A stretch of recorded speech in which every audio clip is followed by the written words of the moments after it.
আপনারা জানেন বাংলাদেশে মানবাধিকারের কোনো অস্তিত্ব নেই। বাংলাদেশে হিন্দুদের জনসংখ্যা তাড়াতে তাড়াতে ধর্ম পরিবর্তন করতে করতে আজকে মাত্র 7% নামিয়ে দেওয়া হয়েছে।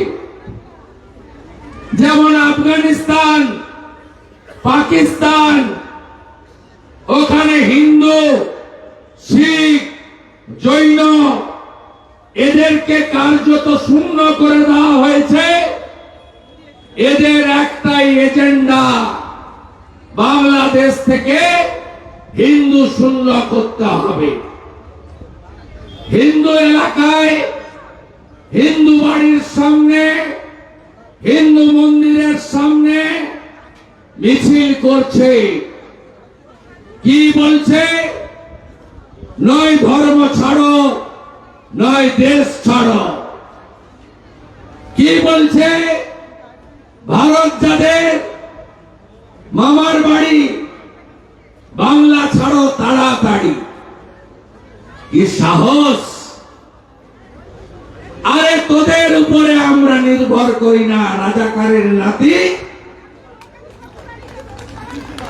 রাজাকারের নাতি, পাকিস্তানের অবৈধ সন্তান।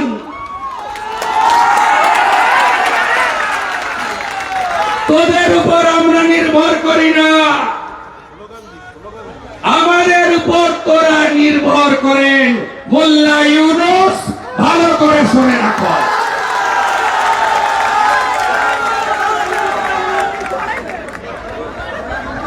আমরা 97টা পণ্য না পাঠালে তোদের ভাত কাপড় জুটবে না। ঝাড়খণ্ড থেকে উৎপাদিত বিদ্যুৎ ফরাক্কা দিয়ে না পাঠালে 80 গ্রামে কলকাতা দখল করবে। টাইপ কিভাবে দিতে হয় আমরা জানি। আমাদের দেশে এমন একজন প্রধানমন্ত্রী আছেন যিনি 500 বছরের স্বপ্ন পূরণ করে অযোধ্যায় রাম মন্দির সুপ্রিম কোর্টের নির্দেশ মেনে আমাদের দিয়েছেন। আমাদের দেশে এমন একজন প্রধানমন্ত্রী আছেন যিনি G20 সভাপতিত্ব করেছেন। আমাদের দেশে এমন একজন প্রধানমন্ত্রী আছেন যিনি ডক্টর শ্যামা প্রসাদ মুখার্জি এক দেশ এক নিশান এক প্রধান এক বিধান 370 35-এর একে উপড়ে ফেলে দিয়ে কাশ্মীরে ভারতের ঝান্ডা উড়িয়েছেন।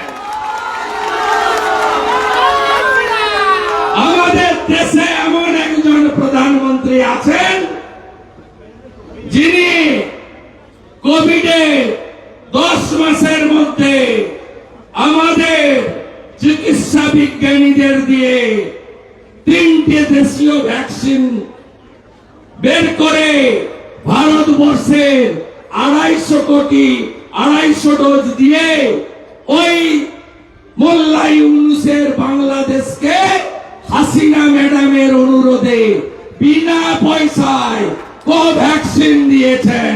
তার নাম নরেন্দ্র দামোদর দাস মোদী।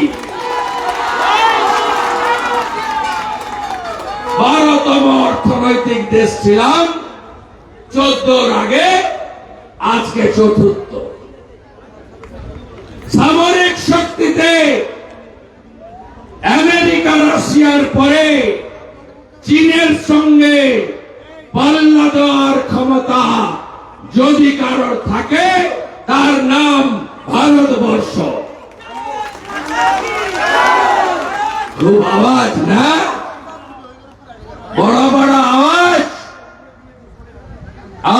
বন্ধ করতে আমরা জানি। মনে নেই 71 সালের কথা, 71 সালে 30 লক্ষ বাংলা ভাষী শহীদ হয়েছেন, যার মধ্যে গরিষ্ঠ সংখ্যক বাঙালি হিন্দু। 17,000 ভারতীয় সেনা বিএসএফ আত্মবলিদান দিয়ে বাংলাদেশ তৈরি করেছে। ডক্টর শ্যামাপ্রসাদ মুখার্জি জিন্নার নেহেরুকে বলেছিলেন, তোমরা ভারত ভাগ করেছ আর আমি পাকিস্তানকে 2 টুকরো করালাম, আমাদের সঙ্গে পাঙ্গা নিতে আসবেন না। আলু না পাঠালেই চোখের জল নাকের জল এক হয়ে যাবে, পেঁয়াজ না পাঠালেই চোখের জল নাকের জল এক হয়ে যাবে। লবণ তৈরি হয়, আয়োডিনটা দেয় ভারত মাতা। বড় বড় কথা। কে এক রিজভি রাজাকারের বাচ্চা, সে তার বউর শাড়ি পরাচ্ছে। ওই রিজভিকে বলি, কলকাতা আপনি এসেছিলেন, হার্টের অপারেশন করিয়েছেন, হার্টের মধ্যে একটা রিং পরিয়েছেন, ওই রিংটা বের করে ফেলতে পারবেন? বউর শাড়িটাকে তো পরিয়েছেন, পারবেন না। ওই বেকার রিজভি আবার বলে কি, কলকাতার সব হোটেল বন্ধ, কলকাতার সব বন্ধ হয়ে গেছে নাকি, বাংলাদেশিরা আসছে না বলে। কি সাহস! লড়বেন তো? মুহূর্তর জবাব হবে তো? ইট মারলে পাটকেল দিয়ে উত্তর হবে তো? জাগো হিন্দু জাগো। এটা বাংলাদেশের হিন্দুদের বাঁচার লড়াই নয়, এটা অস্তিত্ব রক্ষার লড়াই। সরসংঘ চালক বিজয়া দশমীর সমাবেশ থেকে বলেছেন, গোটা পৃথিবীর হিন্দুদের বাংলাদেশের হিন্দুদের পাশে দাঁড়াতে হবে। গীতার অমোঘ বাণী, ধর্ম রক্ষতি রক্ষিত। এ লড়াই ধর্ম রক্ষার লড়াই।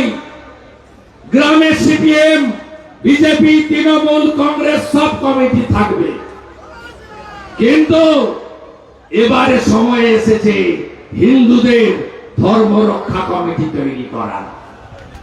ধর্ম রক্ষা কমিটি তৈরি করতে হবে। এ লড়াই বাঁচার লড়াই। কেমন দেখছেন না রাজ্যের মুখ্যমন্ত্রীর ভাষার পরিবর্তন?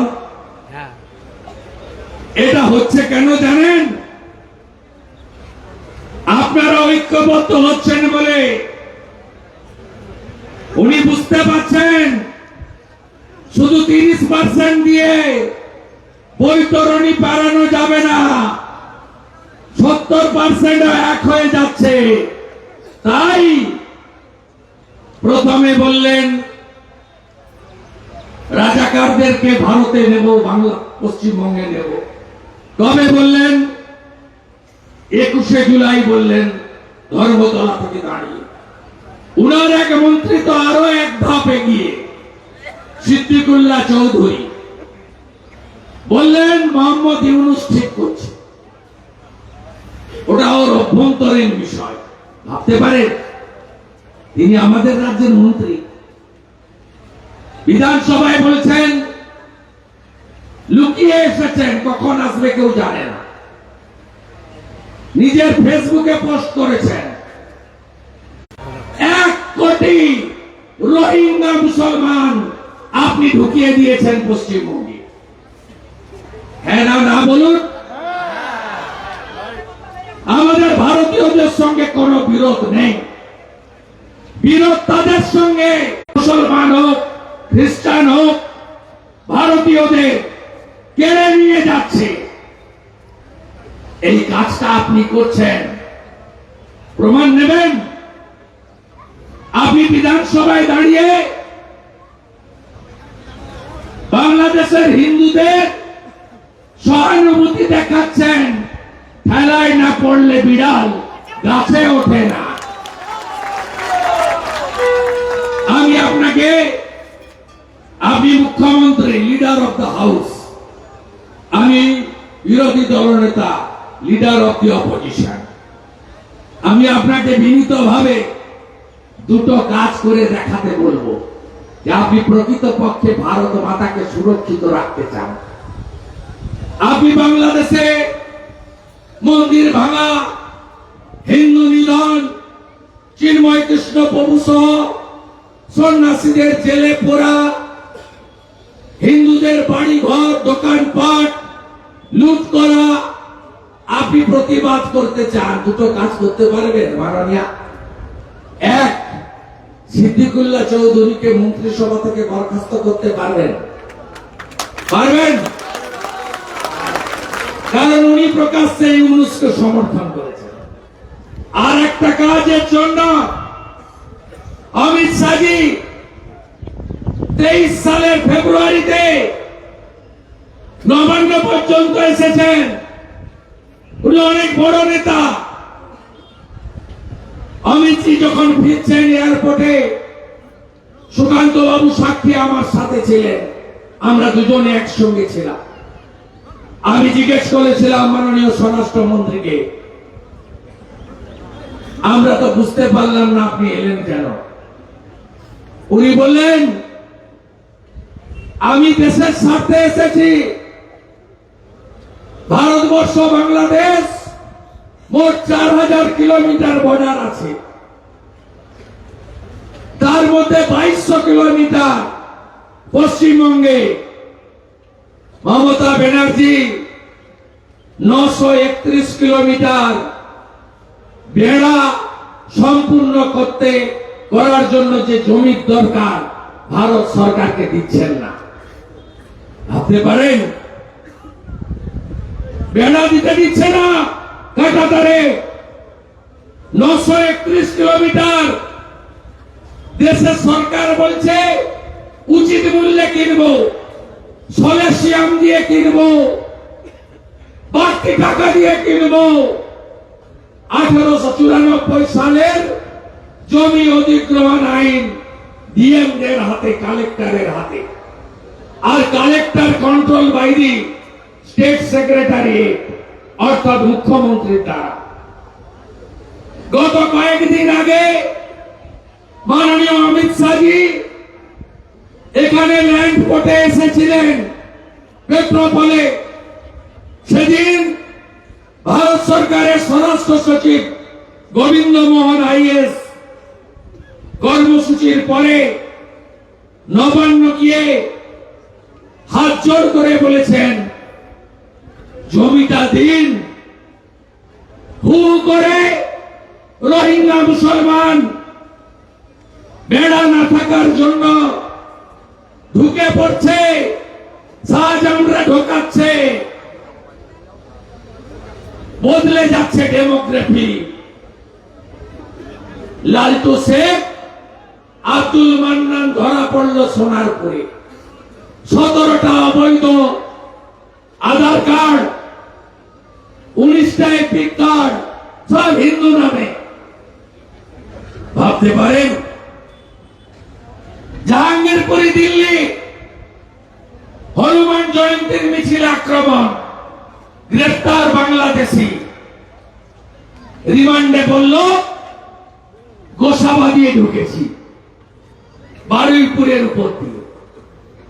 এই রাস্তাগুলো আর আছে?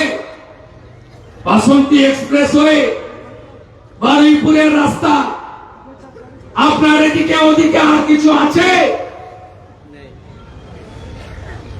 ভাবছেন লক্ষ্মীর ভান্ডার তো পাই, তাই না?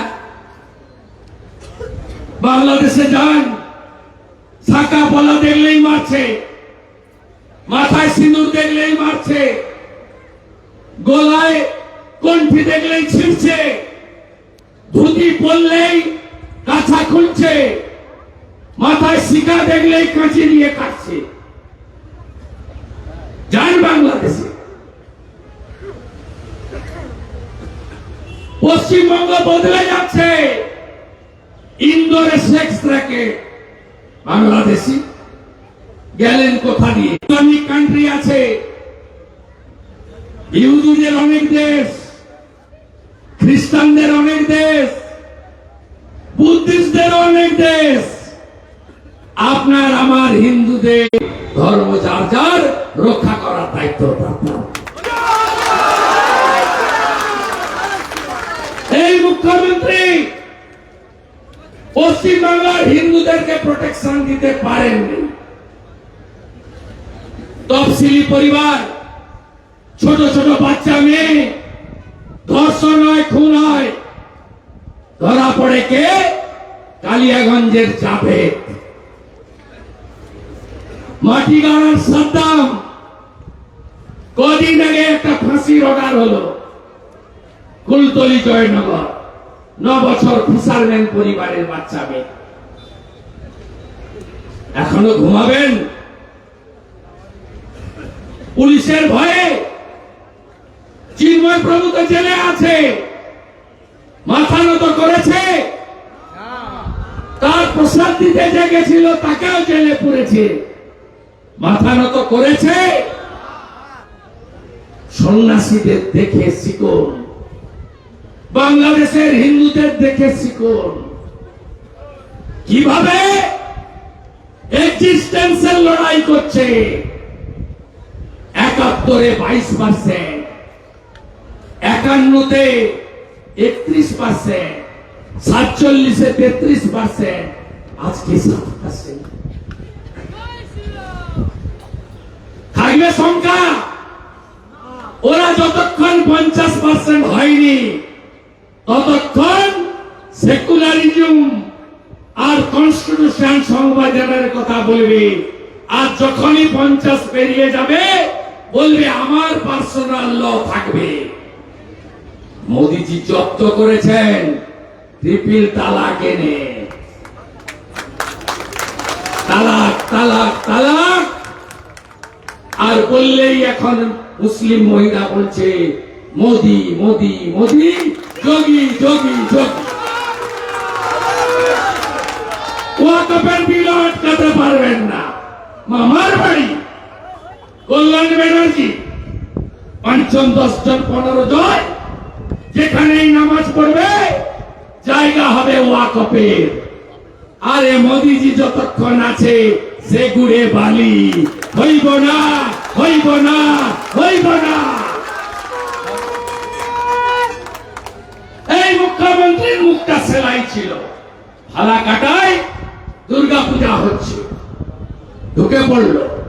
ঢাক বাজাবেন না, শাঁখ বাজাবেন না, উলুধ্বনি দেবেন না। মারা বলল রাখত লক্ষ্মীর ভান্ডার, আরেকবার আয়, মা দুর্গার ত্রিশূল হাতে নেব। গার্ডেন দিতে চলে গেল। গীতা পাঠ হবে না, চণ্ডী পাঠ হবে না, মাইক বন্ধ থাকবে। আমাদের এরিয়া, আরে তোর বাপের এরিয়া। ভারতের নাম হিন্দুস্তান। আমি গিয়ে আরতি করে এসেছি ওদের বুকের উপরে দাঁড়িয়ে। বাসন্তীর উপচরিতে সর্বশত্র বিনাশী, রূপম দেহি জয়ম দেহি যশ দেহি দিশজহি। শ্যামপুরে 5টা দুর্গা মূর্তি ভেঙেছে এই বছর। মমতার মুখ সেলাই, ভোট ব্যাংক। বাউরিয়ায় বিসর্জন মিছিলে ঢিল, মমতা সাইলেন্ট। রাজাবাজার কলকাতায় কালী ঠাকুর ভাঙা, বজবজের নোদাখালীতে লক্ষ্মী মায়ের মূর্তি ভাঙা। শেষ একটা পূজাও ছাড়েনি। বেলডাঙ্গায় কার্তিক পূজা, 50 মন্দির ভেঙেছে। এরপরে ঘুমাবেন আপনি? ঘুমাবেন? জাগবেন না? জাগো হিন্দু, জাগো হিন্দু। যোগীজি বলেছিলেন হরিয়ানার মাটিতে বাটেঙ্গে তো কাটেঙ্গে, এক রহেগে তো সেফ রহেগে। মানুষ সনাতনীরা ঐক্যবদ্ধ হয়েছে। মহারাষ্ট্রের মাটিতে দাঁড়িয়ে ছত্রপতি শিবাজী মহারাজের মাটিতে দাঁড়িয়ে মোদিজি বলেছিলেন বাটেঙ্গে তো নির্মমতার সহিত কাটেঙ্গে। ঔরঙ্গজেবের কথা। ঐক্যবদ্ধ হয়েছে শিবাজী মহারাজের মাটি। আপনাদের ঐক্যবদ্ধ হতে হবে, ছাড়বো না আমরা। একদিন পেট্রোল বন্ধ ছিল, আজকে সকাল থেকে বন্ধ, একটা অবধি এখানে কাস্টমস ক্লিয়ার করে। এখানে ভিতরটা নাকি তৃণমূল চালায়। নামগুলো দেবেন তো আমাকে। এখানে সঞ্জীব মন্ডল প্রত্যেক গাড়িতে 7,000 টাকা নেয়। আমাকে তথ্য দিতে হবে। বারিক বিশ্বাস না এখান থেকে চাল পাচার করে, আমাকে তথ্য দিতে হবে। 1 টাকাও ছাড়বো না, শাহজাহান ভিতরে 1 টাকাও ছাড়বো না। মোদীজি স্লোগান, না খাউঙ্গা না খানে দুঙ্গা। এই আবর্জনাগুলোকে ব্লিচিং ফিনাইল দিয়ে পরিষ্কার করতে হবে। মাল কামাবে আর ভোটের সময় তৃণমূলের হয়ে বুথ দখল করবে। এটা পুলিশের জায়গা নয়, ভারত সরকারের জায়গা। এটাতে মমতার পুলিশের কথা চলে না, আমাদের কথা চলবে, ভারতবর্ষের কথা চলবে। তথ্যগুলো একটু পাঠাবেন। আমি সূর্যকে দায়িত্ব দিয়ে গেলাম, আমাকে হোয়াটসঅ্যাপে সব ইনফরমেশন দেবেন। আমি সবটা করতে পারবো বলতে পারবো না, কিছু কাজ আমি করেছি। সন্দেশখালিতে গেলে কেউ চোখ রাঙায় না আপনাদের উপরে। মানুষ ভালো আছে, মিনাখা ভালো নেই, হাড়োয়া ভালো নেই, বাদুড়িয়া ভালো নেই, হিঙ্গলগঞ্জেরও একটা বড় অংশ ভালো নেই। সন্দেশখালির মতো ওখানকারও পরিস্থিতি পাল্টাতে হবে। হ্যাঁ, পাল্টাবো। রাত্রি যত অন্ধকার হবে, সূর্য তত তাড়াতাড়ি উঠবে। এর আগের একটা পার্টি নাস্তিক পার্টি ছিল সিপিএম, তাকে সরাতে 34 বছর লেগেছে। একেও সরাতে একটু টাইম লাগবে। এই হিন্দু বিরোধী এই সরকার, যারা বিএসএফ কে জমি দেয় না, যাদের মন্ত্রী দাঁড়িয়ে মোহাম্মদ ইউনূসকে সমর্থন করে, তারা আর যাই হোক রাষ্ট্রবাদী হতে পারে না, রাষ্ট্রবাদী হতে পারে না। আজ মানবাধিকার দিবসে দাঁড়িয়ে বাংলাদেশে মানবাধিকার লঙ্ঘনের প্রতিবাদ করলাম। বন্ধ থাকলো ঘোষাডাঙ্গা স্থল পথ। সাথে বিধানসভায় কিছুদিন আগে ওয়াকফ নিয়ে রেজুলেশন এনেছিল তোলামূল। আমি বক্তৃতা করতে উঠে বলেছিলাম, এটা করে তো কিছু হবে না। আপনার আগে লাভ জিহাদের বিরুদ্ধে আইন আনুন, ধর্ম পরিবর্তনের বিরুদ্ধে আইন আনুন, আর সবাই আওয়াজ তুলুন। পৃথিবীর সব দেশে নাগরিক পুঞ্জি আছে, এনআরসি চাই, এনআরসি চাই। দুধ আর জল যদি আলাদা করতে হয়, ভারতবর্ষে এনআরসি চাই। সুপ্রিম কোর্টের নির্দেশে আসাম পরিষ্কার করে দিয়েছে 16 লক্ষ, আরো বাড়বে। এখানে এনআরসি হলে আমি দায়িত্ব নিয়ে বলতে পারি, ন্যূনতম 50 লাখ, সর্বোচ্চ 1 কোটি। ভেজাল, আবর্জনা, দুর্গন্ধ আমরা পরিষ্কার করে দিতে পারবো। তাই স্বামী বিবেকানন্দের মাটি, ঠাকুর রামকৃষ্ণ দেবের মাটি, জগৎ জননী মা শারদা মুনির মাটি, প্রভু শ্রী চৈতন্য দেবের মাটি, স্বামী প্রণবানন্দের মাটি, বাবা লোকনাথ ব্রহ্মচারীর মাটি। একাধিক সৎসঙ্গ